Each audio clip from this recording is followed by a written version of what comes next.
Dès que je remontais encore le même Golgotha, sans que métonymie, un simple déplacement.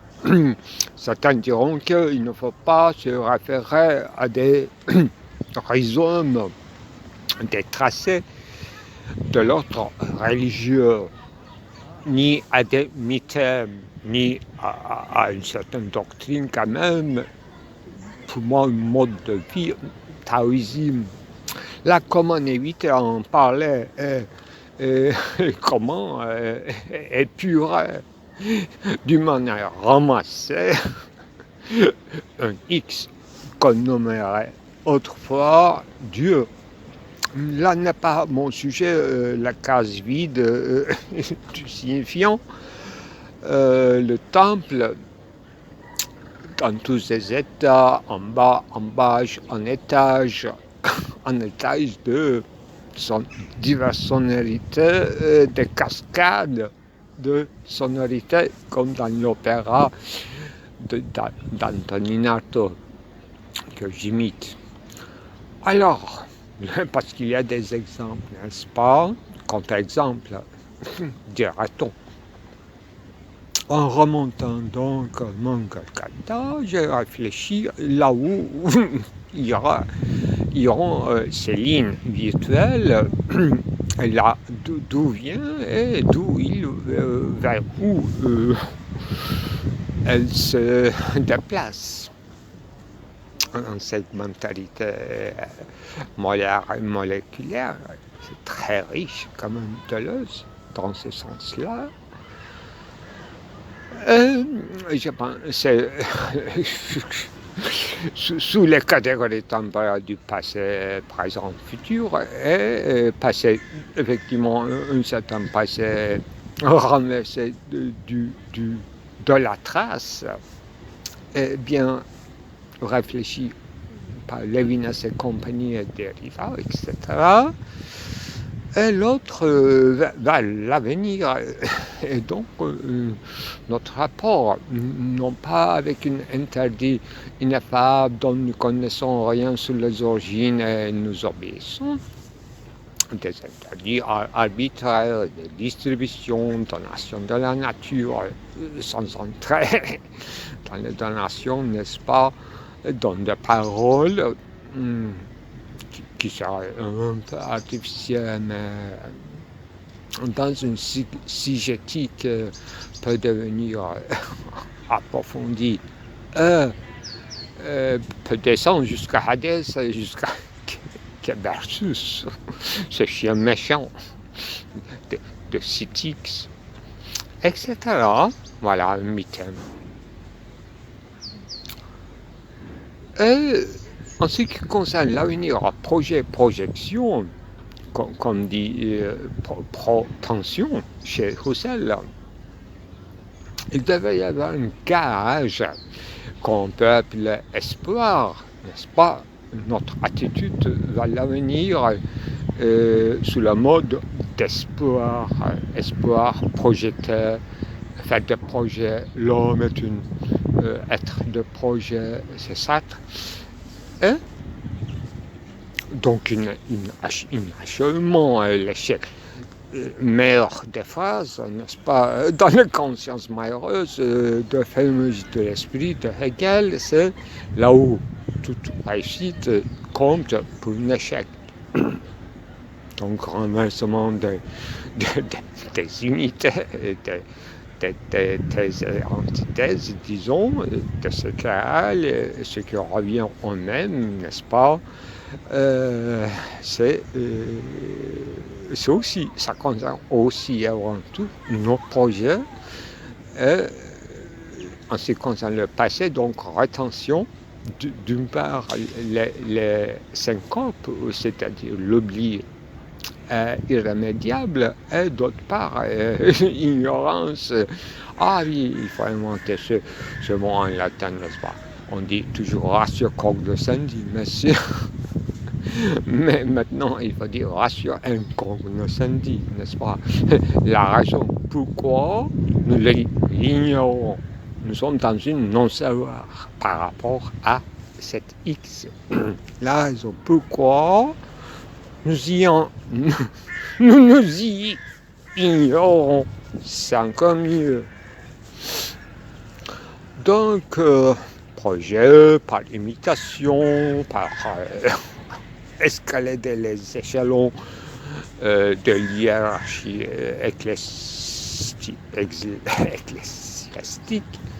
ecclésiale, descendre en bas dans la profondeur sans espoir de remonter côte ascension, donc être vers les cieux, impossible, etc. Là, il est difficile de délimiter ces termes et ces variations, justement, d'où mon inclination à la fois fiction, à la peinture, au dessin et à la fois à la musique avant tout, donc je déclare tout le temps que j'ignore rien de la musique. C'est pour ça que cette ignorance, cette doctrine il y a par rapport à la musique qui m'ouvre un champ de, non pas de liberté, mais des limitations d'un point de démarcation, mais qui ne concerne pas des conflits réels, qui ne renvoient pas à des positionnements réels, qu'il faut l'infini, bien sûr, sans devenir l'infini. Dès que la musique ou bien le chant s'arrête, on est encore dans une, n'est-ce pas, syncope ou l'affection ou sigétique, ou bien dans une commémoration, ou bien dans une rémémoration intériorisant dont le tintamarre et les échos continuera, perpétuera dans notre oreille intérieure. Donc, projet, donc passé le futur, même pensé catégorialement, dans leur simplicité, même en incluant mouvement de rétention et de protension, nous sommes encore dans une sorte de modélisation spatiale, à l'exemple de Physica d'Aristote. Là, il fallait, n'est-ce pas, des lignes. Hegel a repris, ne serait-ce que dans l'encyclopédie. Heidegger, comme vous savez, vers la fin de le temps, il fallait une certaine critique d'Aristote dans son œuvre inachevée, comme quoi le temps n'est pas encore suffisamment pensé en termes de temps, temporalité de Dasein, de celui qui conçoit le temps et qui y vit, Voilà encore un exercice difficile. Une donation, tonalité, disons, majeure en termes musicaux, de temporalité, c'est-à-dire une histoire, un résidu historique, une sédimentation dans laquelle nous ouvrons en tant qu'être jeté dans un moment de qu'est-ce que faire, et qu'est-ce qui va arriver, que va dire tout, quoi du monde, qu'est-ce qui fait le temps, comment passe, advient-il, voilà toutes ces questions que j'ai traitées en toute vitesse, métonymie et en crescendo, disons, pour ne pas justement semer la confusion dans les langues. C'est pas mon but, c'est la tour de Babel que j'ai omis parce que c'était trop travaillé quand il s'agit de grandes confusion, donc indifférenciation, ou bien justement la différenciation semer quoi? Semer une malaise dans les langues de Bible, dans le chapitre, dans le thème de Babel, tout à Babel, n'est-ce pas, temple, qui inclut tout, à partir des analyses que nous avons lues, sans voir absolument pas ni le tour de Babel, mais nous le symbolisons pour parler de Grenze, de Hinterland, pourquoi pas de la province, des champs, des arrière-mondes, toujours sur le plan d'immanence, proximité de la distance par rapport à l'idole qu'on se projette. Et la gage qui nous engage comme simulacrum, que je répète inlassablement, malgré Abivarol, peut-être notre Abraham à nous, accessoire de la mobilité. Pour que ça marche, pour que ça tourne, c'est, comme on dit, tenter d'une religiosité, pourquoi tenter d'une couleur, tenter d'une sonorité, ces accélérateurs ou justement des accessoires de supplémentarité de l'ordre d'indice, comme dans le tableau de Kanash,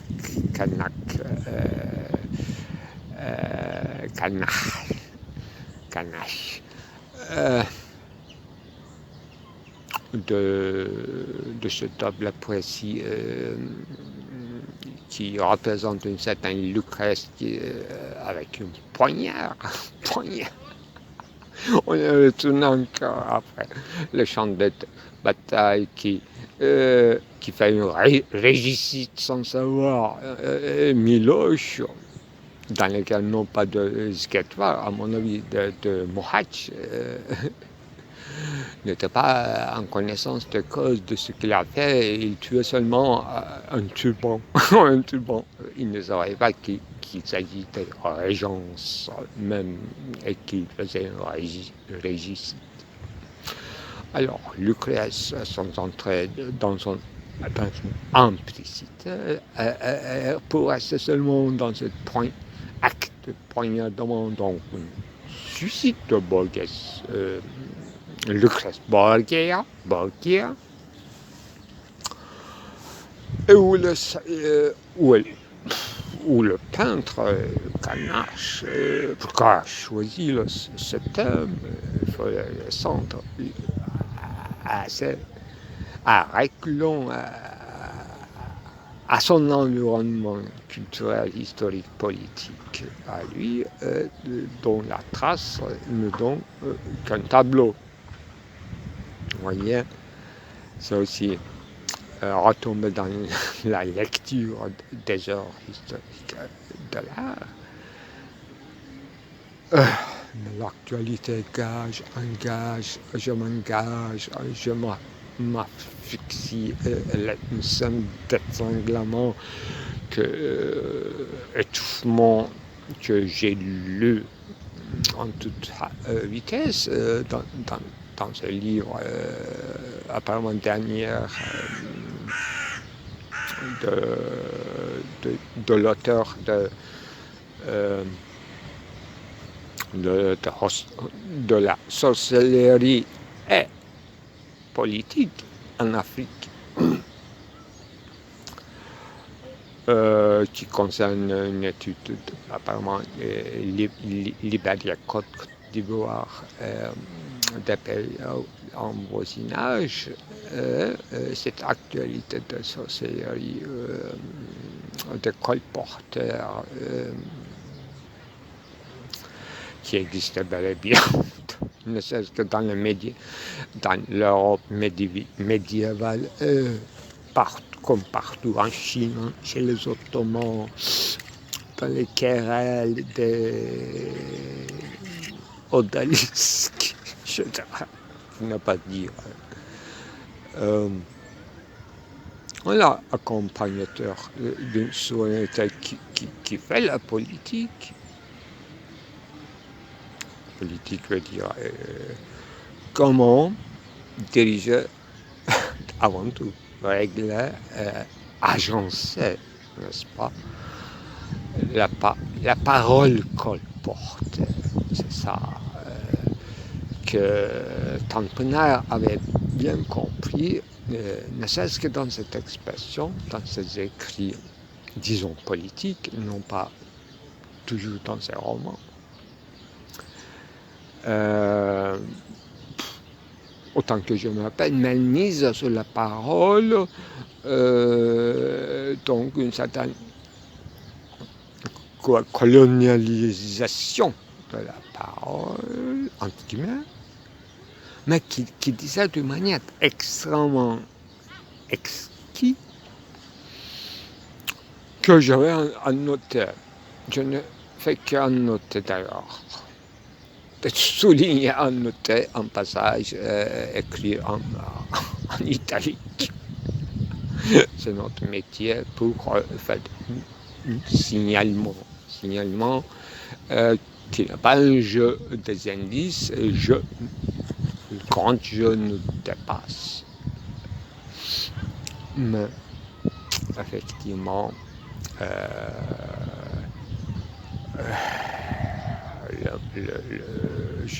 quand je trouve l'expression exacte de Hamdi Tanpenard, je vais vous le dire. Alors, pourquoi d'abord j'ai fait des enregistrements dans des lieux si brillants? Alors, même dans un lieu désertique, il peut y avoir toujours un hélicoptère qui passe. Mais l'endroit du Midi, là où je faisais le premier enregistrement de ce jour, d'aujourd'hui, c'était particulièrement brillant, bien sûr, mais ça étouffe une certaine s'entend parler, mais on condense mieux dans ses propres pensées, c'est-à-dire dans la ligne de conduite. Là, le moment quand même, dans le deuxième moment de tout à l'heure, dans le même lieu, j'ai inventé un concept quand même assez bizarre et très important, ratio incognoscendi. Ça, il faut bien travailler. Ce pourquoi nous l'ignorons, nous ignorons, c'est ça. Ce pourquoi nous ignorons, c'est ratio incognoscendi. Il y a une doctrine d'ignorance à peu près bien connue, mais comment l'interpréter, c'est aussi doctrine d'ignorantia, cette fois-ci par rapport directement à Dieu, mais pourquoi pas à notre propre existence, pourquoi pas ce lieu tant chéri et tant disputé, la globe terrestre qui est le monde, donc troisième pierre de moi, Dieu, monde. Grande étoile de David qui n'a pas encore achevé de se tourner comme une roue de fortune. Voilà le mot fortune, tout est destinalité, destination des envois, tous ces interdits qui se subliment sous le nom d'idées cosmologiques, psychologiques, théologiques, et la question de liberté en quoi? En agonie.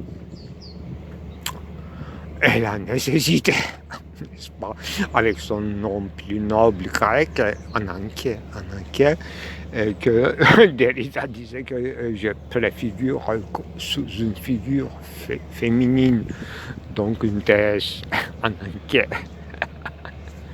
Ça s'était construit facilement, finalement. C'est la femme, genre féminin chez les hommes, qui sera responsable de la nécessité, n'est-ce pas, à la maison, alors que l'homme libre de se négocier son désir dans la place publique, c'est-à-dire dans la parole. Échange de parole, négoce. C'est bien citation de qui? Hegel, bien sûr, dans la philosophie de droit. Et quoi alors doit legen nemesis nomos namus nemein erine dice justice divine, justice humaine, la loi, interdiction, contrôle douanier, passage, disparition des nations, semée des malheurs, par ce dieu babylonien unique, pour faire commencer quoi? Dispersion, dissémination, dispersion des langues, des nations, des ethnies, des enclaves. Voilà notre extraordinaire truchement, la trouche d'Abel, d'où la muraille, d'où peut-être Schelm, Show en allemand, avoir eu au regard une certaine réflexivité, pourquoi pas sur le mur du Louvre, avec ses jeux d'ombre, des lumières d'or du midi, un certain stade de miroir à la lacanien, cette fois-ci encore déplacée et métonomisée, comme ces lumières d'hiver qui se déplacent lentement en allongeant les branchements non plus bouchés de la dialectique. Le prolongement virtuel, le prolongement réel, les reflets sur le mur de caverne platonicien. Encore un enfer, un purgatoire plutôt, n'est-ce pas, à la tenter. Juste au milieu des choses, dans un moment crucial, anesthésié, comme je disais dans l'un des autres récemment, une tragédie anesthésiée qui n'en sait pas une. Là, justement, il faut souligner, noter,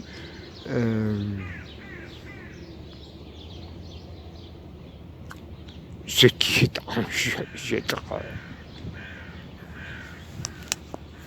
ce qui s'y met en jeu, sous divers modes, drame, tragédie, poésie, aphorisme, philosophique, maxime, interdiction,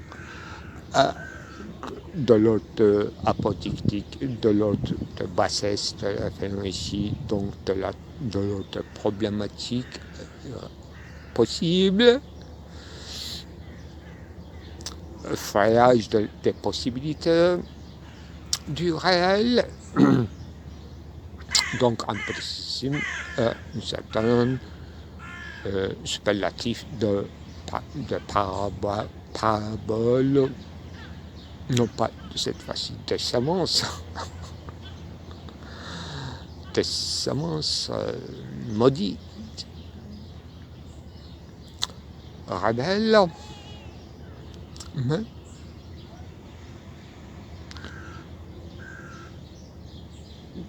je dirais délaissement qui allait au redressement. Pas quoi, pas une manœuvrement quotidien pour toucher des denrées, Là, je faisais une phrase, mais dans mon soliloque, effectivement, il fallait penser dessin comme, non pas dans une drame shakespearien, mais dans une baroque espagnole influencée par les Mille et une nuits.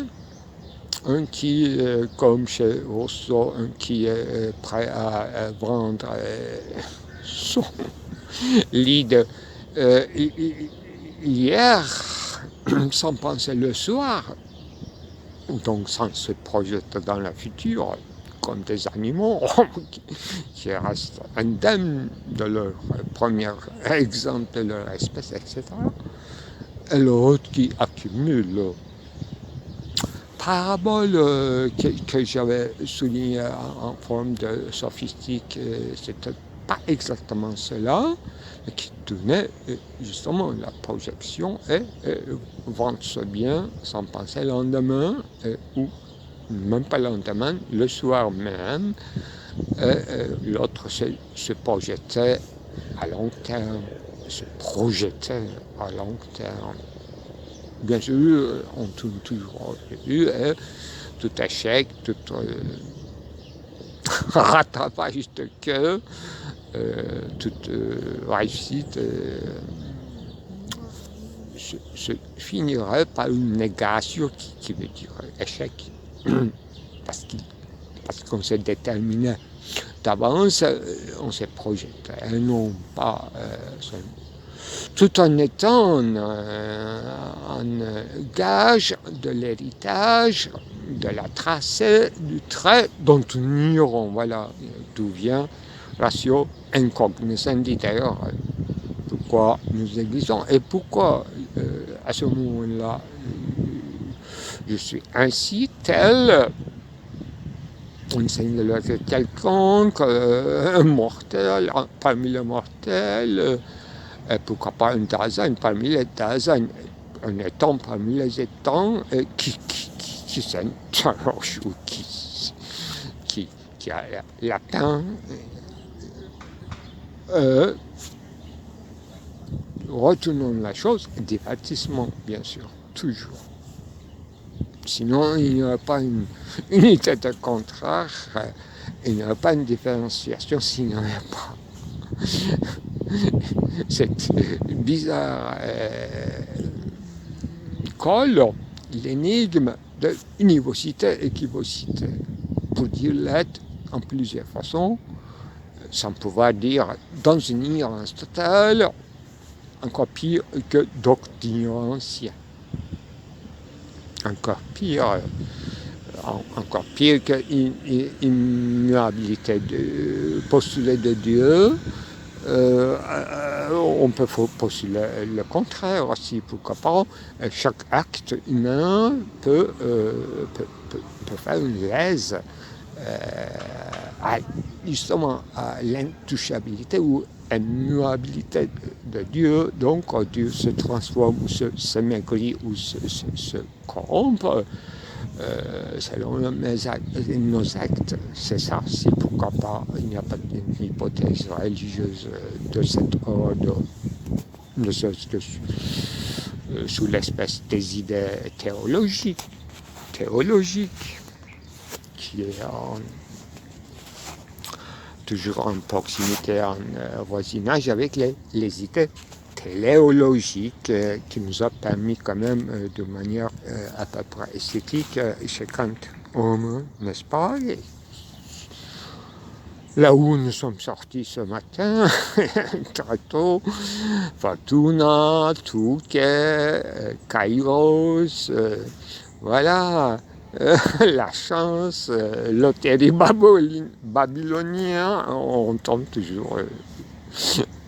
C'était le titre d'un conte de Borges, l'hôtel babylonien, mais on tombe toujours dans cette maudite tour de Babel qui remonte, qui se détruit, qui se refait, qui se renouvelle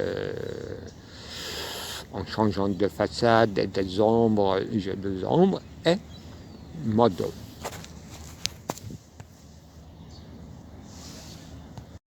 Avec ces paroles, donc, il me semble, je me souscris à la précepte kantien d'incognoscibilité de la loi morale. C'est-à-dire, c'est pourquoi nous sommes ainsi, nous devons passer par là et continuer de cette façon. Kant devrait être quand même à l'origine de mon inspiration de créer ce concept de ratio incognoscendi. Lui, il dit simplement, tout en parlant de ratio cognoscendi et de ratio essendi en ce qui concerne la loi morale, et ratio cognoscendi ne serait-ce que le respect, notre seul rapport possible anthropologiquement et d'une manière évoluée psychologiquement, respect. Ça, on comprend bien. Respect qui frôle, pourquoi pas, la crainte du soin, de l'ecclésia, qui est mélangé comme un oxymore clair-obscur, donc dans les ombres des murs, murailles, encore, n'est-ce pas, pour retourner à notre propos anthropo-philosophique, d'être là, de notre Dasein. Et il ne parle pas de ratio incognoscendi, mais il prépare le chemin tout en finissant avec ces mots, ces lignes qui dit c'est justement une cognoscibilité de la loi morale qui a une valeur. C'est-à-dire que si tu sais, c'est une sorte de réfutation d'une certaine démonstration de la preuve d'existence de Dieu. De l'autre, je crois parce que c'est absurde, ou je crois parce que c'est... Je crois parce que il ne s'agit pas de l'autre de savoir, il s'agit de l'autre de croire, selon cette segmentarité régionale qui m'a ouvert un domaine qu'on appelle la foi, à la merci de toute clergé, dont je parlais au début, en parlant des gardiens de la vérité, dont la case est encore vide et qui devrait rester vide, peut-être, n'est-ce pas?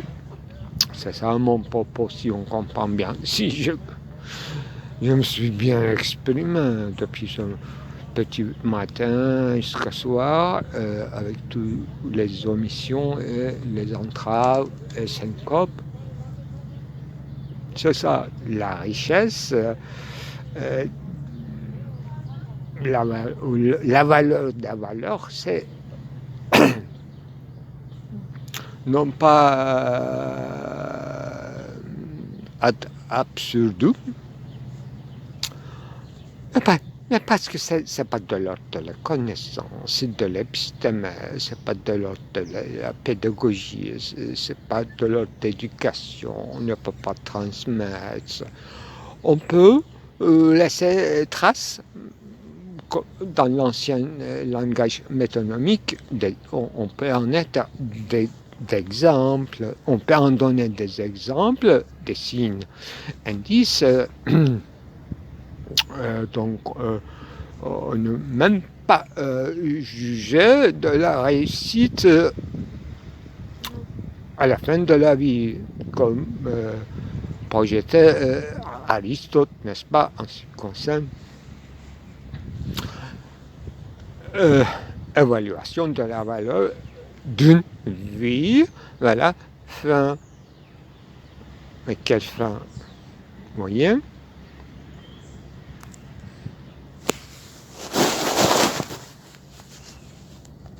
Alors, si j'ai bien compris l'argumentation souvent citée de Michel Doffray, ce serait que Jésus-Christ n'est pas un mythe, ça y est. On ne peut pas l'expliquer seulement une continuation des mythes, évolution, sous-détermination, etc., de manière anthropologico-historique, mais il s'agit d'une idée. Et à un moment donné, il fait cette phrase, n'est-ce pas, un concept ne peut pas chier, ne peut pas pleurer, ne peut avoir ni sentiment de faim, ni de satiété, ni cachet, ni etc. Mais directement, on renvoie à Antoninato qui disait, oui, ou disait que l'esprit est pur, mais seule chose qui chie, c'est l'esprit. L'esprit chie, cité par Gilles Deleuze aussi. Alors, Antonine Artaud disait quelque chose peut-être énorme, mais je me demande si je le citais, parce que c'est assez tôt que j'ai eu la connaissance de cette citation d'Artaud.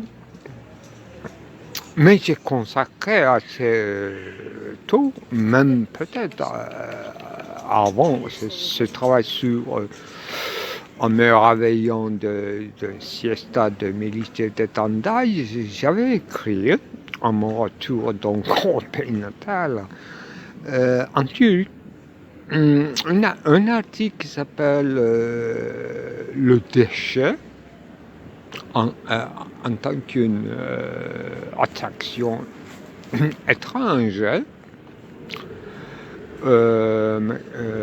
en m'inspirant dans le titre plutôt de Jean Baudrillard, je crois que c'était dans la transparence du mal.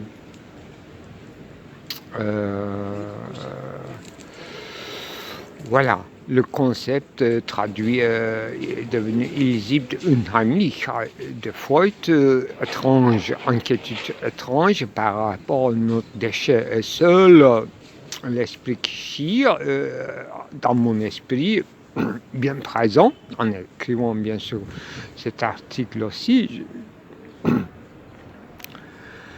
c'est-à-dire tout ce qui reste comme déchet, c'est l'esprit, et non pas corporate qui aura la faim ou pleurer ou aura quelques moments de se gratter ou je ne sais quoi, toutes les êtres corporels, touchant, toucher, chassant, chasser, absorption, etc. L'esprit, c'est quelque chose qui s'extrait de ce moment de manger ou un moment d'absorption ou d'assimilation d'un corps par un autre corps, donc de ce mouvement non seulement de génération et de corruption, mais de nourriture, d'alimentation. L'esprit s'alimente de quoi? Ce n'est pas une question que je vais répondre ici, mais dans cet article. Moi, il y a même le reste de ce poérie et que je rêve depuis quelque temps comment s'enchaîner, phraser, festin de Canal Laquière. Ça, je fais même au-delà de peinture, que j'appelle la célébration, donc une sorte de festin qui est un moment de neutralisation, de véritable festin, disons dionysiaque, ou de procession, ou de désenrôlement, ou de moment d'anamnésis, en 4 pieds, je dirais, forestier, dans un moment de mémoire intériorisée et intelligente. C'est ça d'où vient Tintelmar, de vide d'héroïne, de deux colosses ou d'un seul colon qui enferme dans ses sous-sols, comme d'ailleurs dans notre petit monument à la mémoire discret, secret de la révolution 1905. Voilà. Là, on a trouvé une sorte de crypte, là on trouve des ossements de Mithat Pacha et des autres intellectuels de l'époque, etc. Donc crypte, le colonne, le monument monté à la mémoire et un certain mouvement de sauvetage qui est étouffé dans les ruines de grandes urbanisations, etc. C'est ça.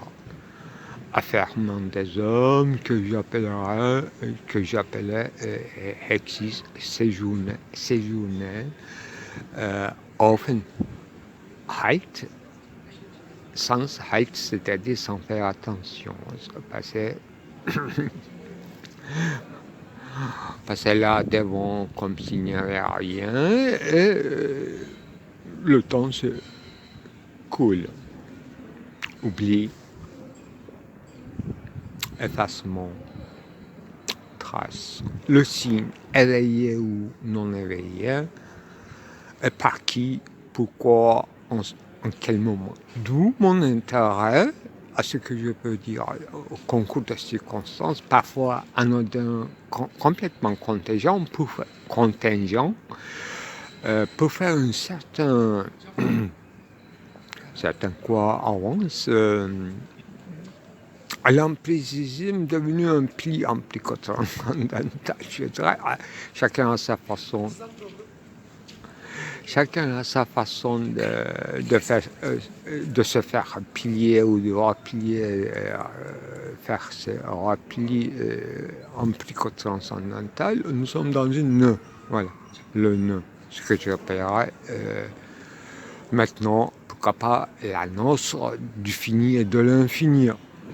Je sais que c'est un concept extraordinairement romantique, rêvé, qu'on ne peut pas prouver qui est non existant. D'ailleurs, une grande sophistique prouvait la non-existence d'une chose, ne serait-ce qu'une trace. Trace de passera, c'est ça. Tout cela est à condition qu'il y a quelqu'un en dehors de son non pas tout à fait en dehors, à côté de son ego transcendantal qui sera un jeu qui divisera et qui aura un retrait par rapport à ces deux déroulements déchaînant des amplicités qu'on peut appeler la causalité insigne ou la chronologie, le temps. Alors que nous donnera une certaine chance, ne serait-ce que dans le champ dans le champ de noisistes de penseurs, d'attraper, non pas parce que l'éléphant dont on ne connaît pas étant aveugle, par un moment de tâtonnement et par la chance, encore touché un éléphant en tant qu'aveugle, volontairement et involontairement, et lucidité, tout. Parfois, cette lucidité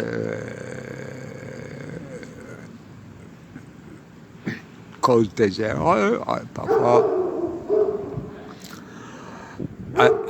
aveuglement suspend le cours du monde pour en choisir par un moment de élection, sélectivité, frayage ou par imposition d'un signe.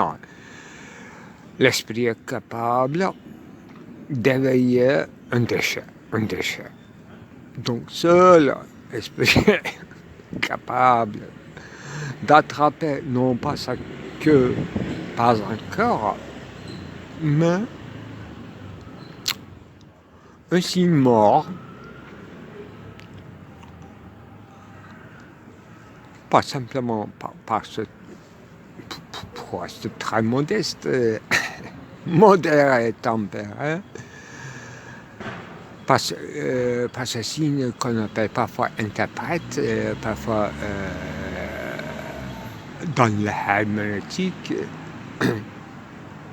donc le domaine qui nous est réservé pour ne pas aller plus loin dans les exégètes de nos rêveries,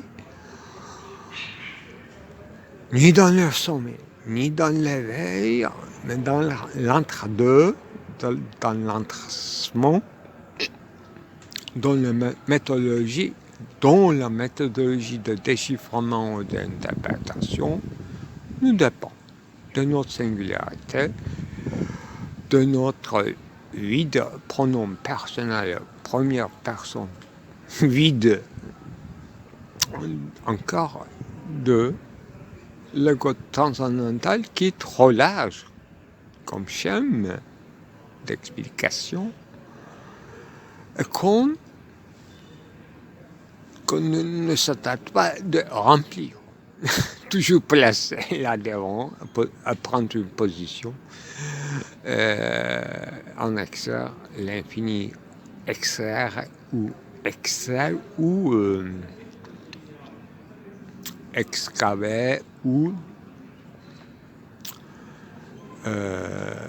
extraire, dans ce sens très bizarre, d'en faire encore un reste seul. L'esprit qui est capable de chier, c'est-à-dire capable de laisser des signes, des restes inappropriables immédiatement, tout vient destination des renvois ou des envois.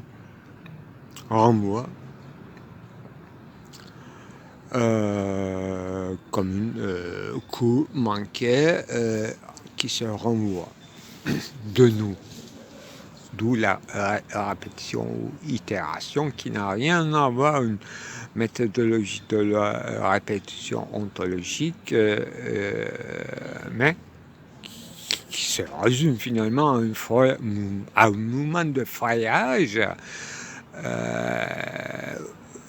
poétiquement parlant, effleurer, n'est-ce pas, c'est extraordinairement érotique, charnel, je crois, effleurer, pourquoi pas effleurissement, aussi floraison, n'est-ce pas? Merci de m'avoir écouté.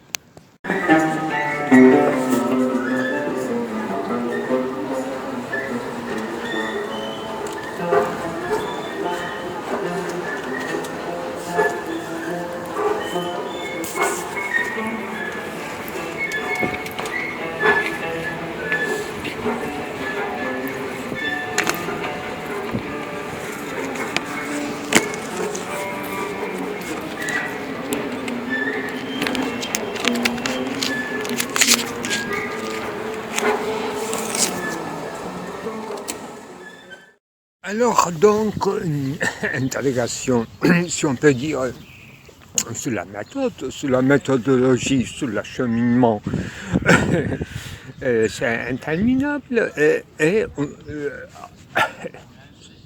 à condition qu'on ne reste pas dans la formalisme de la méthodologie et que, j'insiste, il resterait ou il retournerait alors ce que j'appelle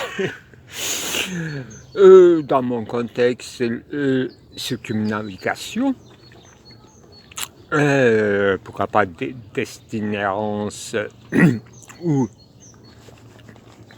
pérégrination, les promenades y compris, ce sont, pour ne pas dire retour sur soi, de la conscience à soi, ce sont des retours encore sur les questions méthodologiques.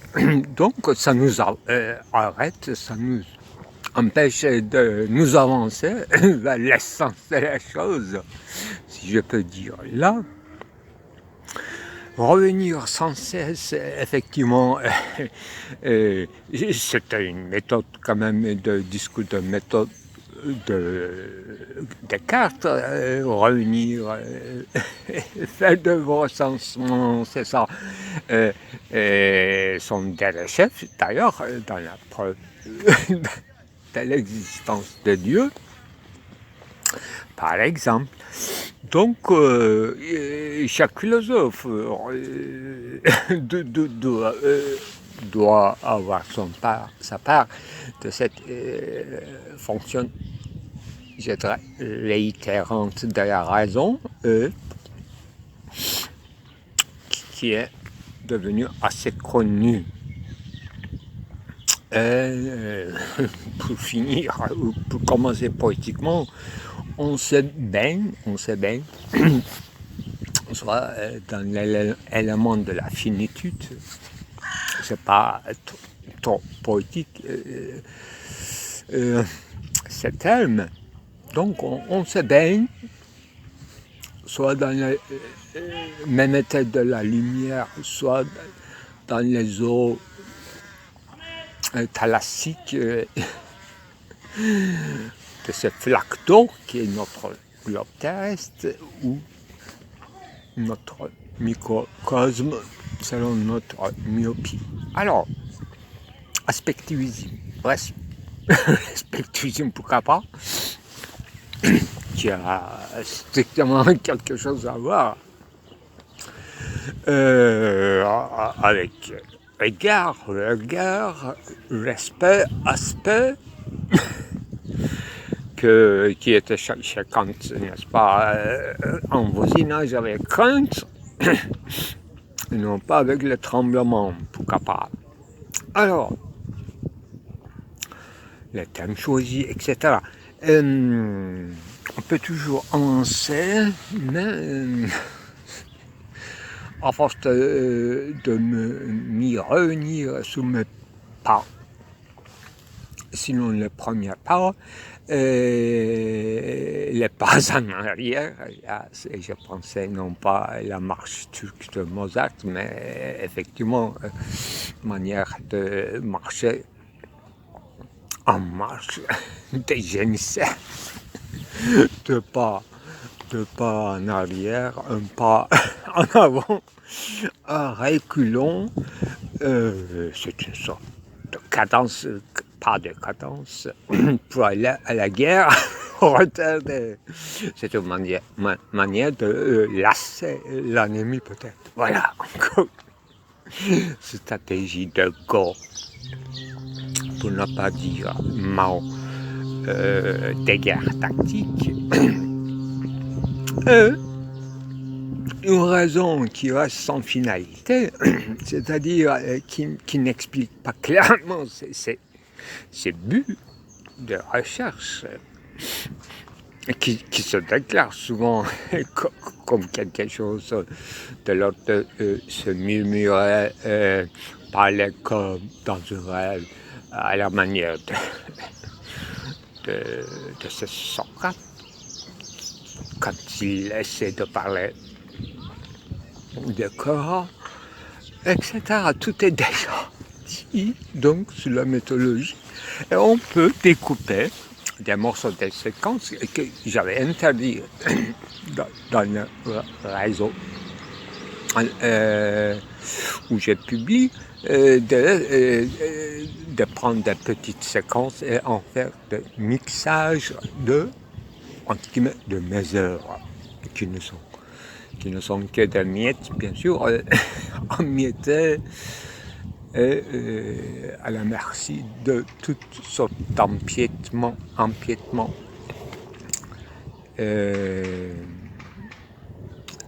Et l'un des termes, sinon de concept, qui m'est devenu cher tout à coup avec les lectures. Je vous rappelle de Jean-Marie Pontavia qui citait à un moment donné, sans citer Abi Warburg, là, ce fameux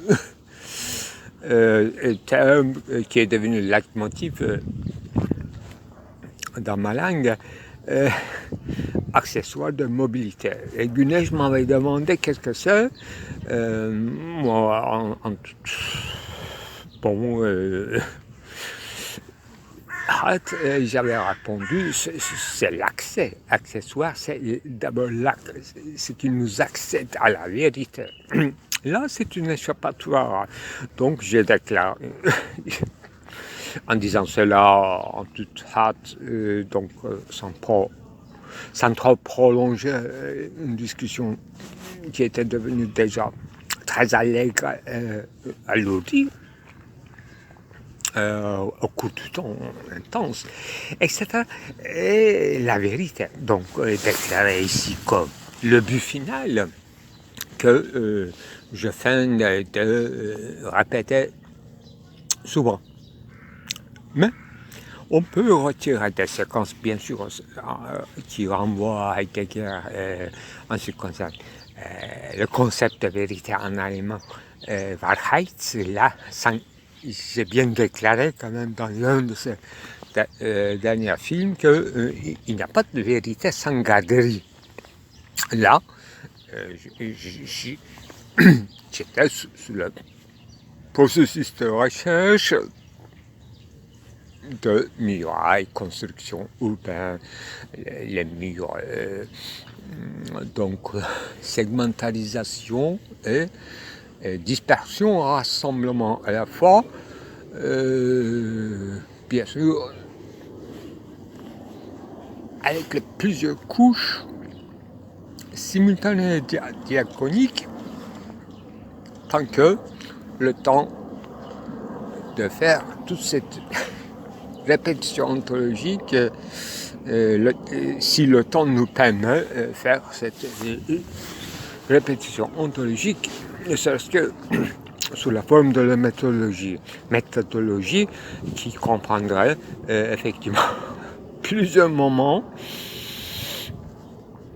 l'argent, substitution, échangeabilité, système monétaire, et ce matin, je suis encore revenu sur cet enregistrement que j'ai retardé. Je retarde sur ce qui est des transformations dans cette ligne là, rituel est toujours effectif. Là, j'étais venu jusqu'à la lettre de confiance, en expliquant le commerce, haut commerce dans la Méditerranée.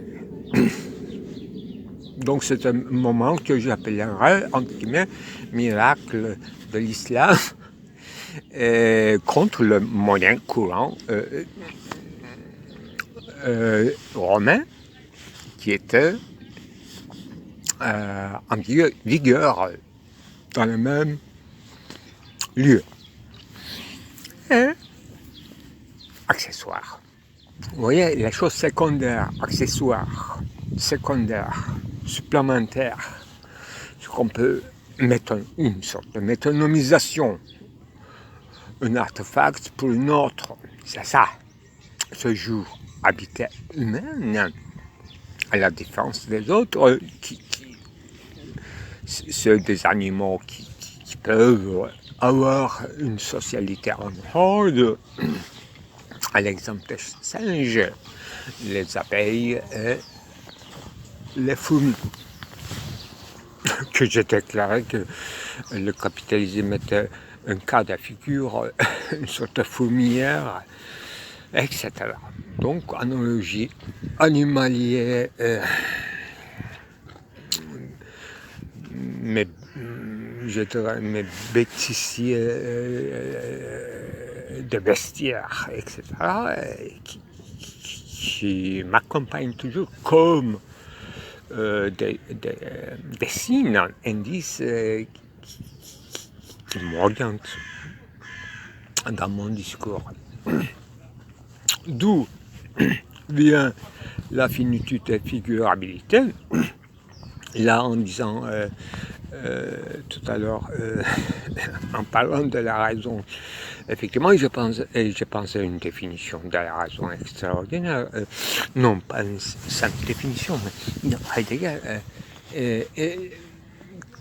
qu'on a tendance à traduire la fonction fictionnante de la raison, pour parler du schématisme de l'entendement. Donc on est dans l'échelle des figures et on effleure les figures avec le discours. Pourquoi pas logos,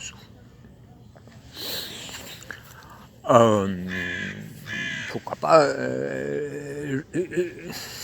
révélation tout courte,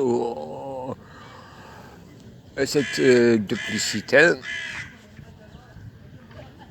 presque grammaticale de Offenbarung et Offenbarkeit. Révélabilité, révélation d'une part, historique. En tant que tel, Offenbarung, en allemand, révélation, qu'elle s'est faite, peut-être qu'elle s'est en train de faire, comme je disais dans l'autre film. La création continue, n'est-ce pas, comme une réponse à la manière cartésienne. C'est pas toujours de la même façon. Sous l'espèce d'éternité ou sous l'égide intelligibilus, qui est devenu de charme, y compris le plus grand discours fondateur philosophique, bien sûr, ne sont que des modèles, encore des accessoires de mobilité. Là, j'explique une énième fois, mobilité ici, voilà, entre guillemets, ce qui nous accède à la vérité, ce qui nous permettra à accéder un jour à la vérité, et non pas à l'épistémène, qui n'est pas, à mon avis, la même chose.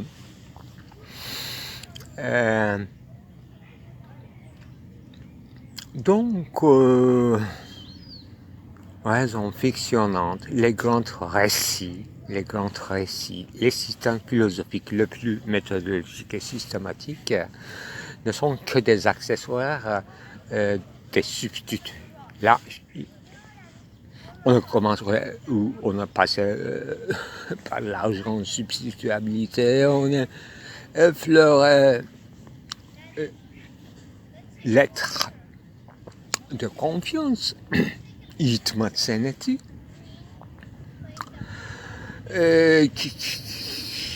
que je n'ai pas inventé, bien sûr. Enfin, c'est la forme écrite de donner la parole, parole donnée. Dans le discrédit dans lequel tombait l'argent romain, monnaie et l'effigie. Donc le concept clé ici, expansion, et on parle toujours en termes d'économie, n'est-ce pas? Avoir une vue et ne pas avoir une vue proche, finalité, c'est-à-dire un rapport de fin moyen dans le cadre catégorie de relation, donc une réelle possible hypothétique et un quoi. Un quoi dont on ne connaît pas encore que Kant appelait apodictique. Nécessité en enquête, pourquoi pas. Apodictique. Dictique. Donc il y a sûrement une sorte de à la fois deixis, à la fois une sorte de dissert déictique, pas déictique, etc. Donc, indiquer un horizon au sens de très potentiel du temps, s'engager, engage, donner engage, etc. Là, c'est ma manière de retomber toujours dans le même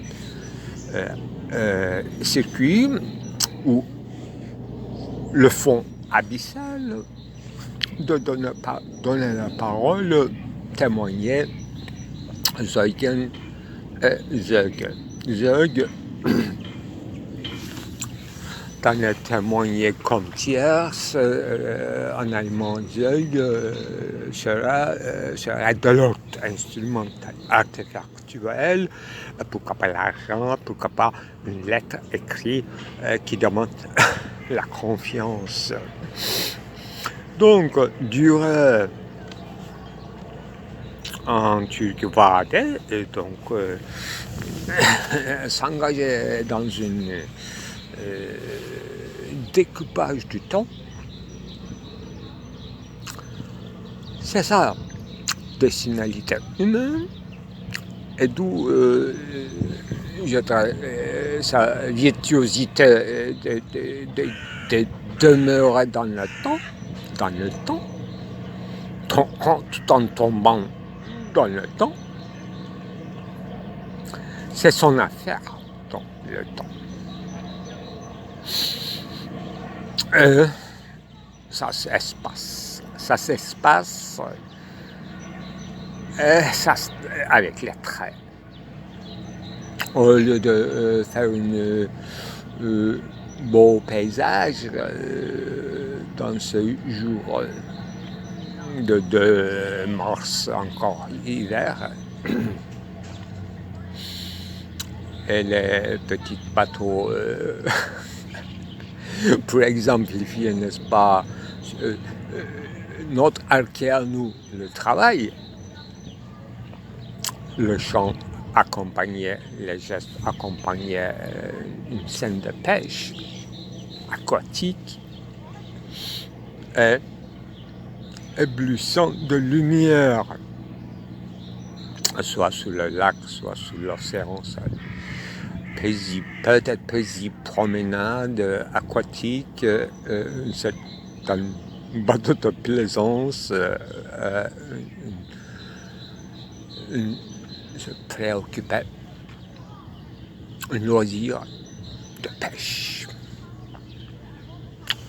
Bien sûr que la mort tombe, l'expression pêcher quoi? En sa vie nage, c'est ça. Aussi l'accessoire à la vérité, à la nourriture, à l'alimentation, dans un rapport de manger, au sens anthropologique là, est toujours un captare, appréhension, fonction de main, l'œil captif,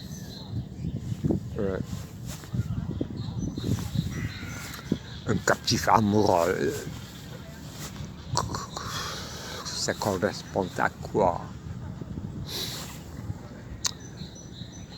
Là, il y a peut-être un récemment qui effleure tout ça, qui conclut bizarrement l'homme, bien qu'il est capable de compter nombre, espacement, lignes, de calcul et de répétition de nombres et de configuration, mais l'homme est suspendu à la qualité, c'est-à-dire tel qu'il est réalisé en forme. Il est parfois, il comprend à travers les formes, même le rythme des chiffres. Et il contemple finalement la forme en tant qu'être un être fini. La forme, c'est son affaire. D'où vient d'ailleurs cette dissection des formes qui devient des image, ça se déconstruit, ça se défile, ça se défiloche. Ça, c'est une autre manière aquatique de raconter toujours la même histoire, sans marteau cette fois-ci, et sans démartèlement.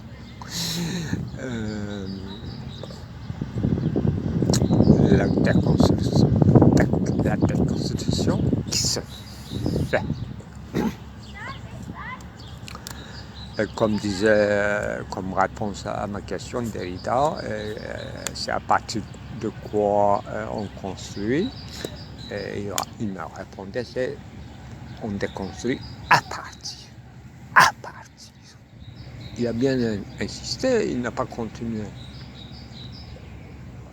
À partir, là il faut entendre avec une autre oreille, à partir. Il parle absolument quelque chose de l'ordre d'Exodus.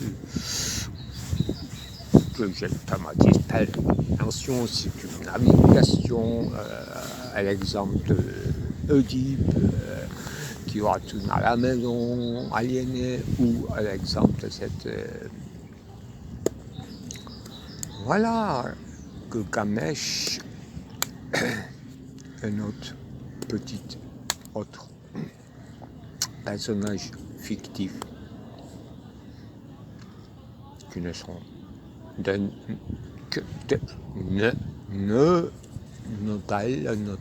nodus nerveux de notre histoire.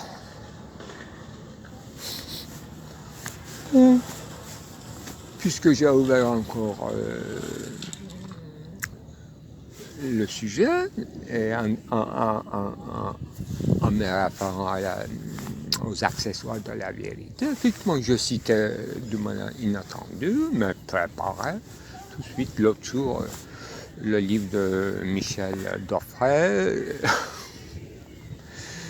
le crocodile d'Aristote. Là, il examinait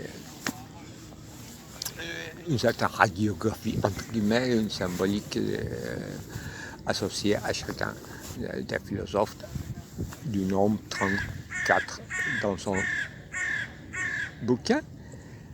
Et c'est ça aussi ma manière d'accéder, de manière, selon certains, secondaire, auxiliaire, supplémentaire, facilement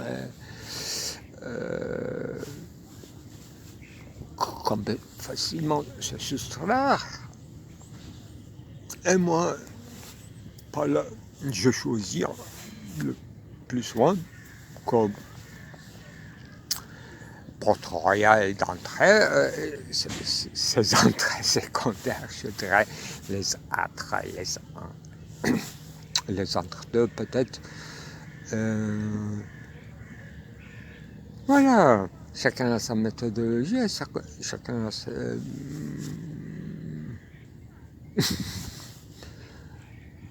chacun a sa vérité, je dirais, dans ce cas-là. Et les garderies, dans ce contexte-là, deviennent des choses aussi secondaires, substituables, toujours comme vicaires. D'où viennent d'ailleurs les vigiles, garderies, qui fonctionnent à l'alternance. C'est Rousseau qui disait quand même dans l'inégalité que il n'y a pas un agentum, il n'y a pas de propriété, c'est-à-dire barbeler un terrain gagné de la nature, c'est toujours possible, mais sans garderie, il n'y a pas de loi, il n'y a pas de séjour, il n'y a pas un état civilisé, donc sans garderie. Voilà.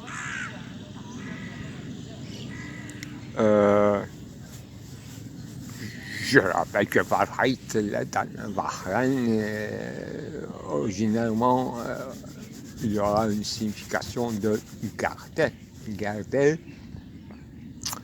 préserver, soigneusement garder, protéger, comme table de loi. Alors qu'il s'agit chez Rousseau, par exemple, un morceau de terrain, donc propriété privée, impensable sans un système de signes déjà institué.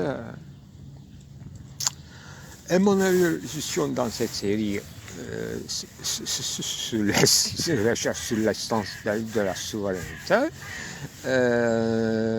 ça reste pas uniquement dans la recherche de la définition horizonte de la propriété du propre, mais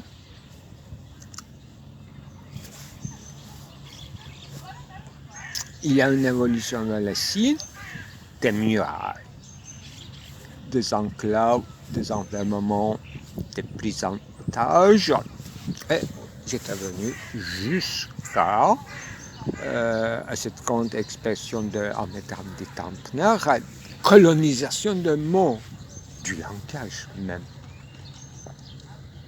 Lui, il disait dans un texte assez politique, notre grand romancier, que tous les mots ont perdu leur sens et ils ont capitalisé. Mais moi, j'ai traduit de manière très flexible. Lui, de manière beaucoup plus élégante, il disait qu'il s'agit ici de fausse monnaie. Calpe, accès. Les mots que nous utilisons nous trahissent aujourd'hui parce que nous n'avons pas leur véritable sens. Ils ont changé. Voilà d'où vient aussi mon expression peut-être déplacée de colporteur. Là, j'enchaîne toujours à cette histoire de sorcellerie en Afrique qui est toujours présent. Lui dire, donc ça, l'inquiétude.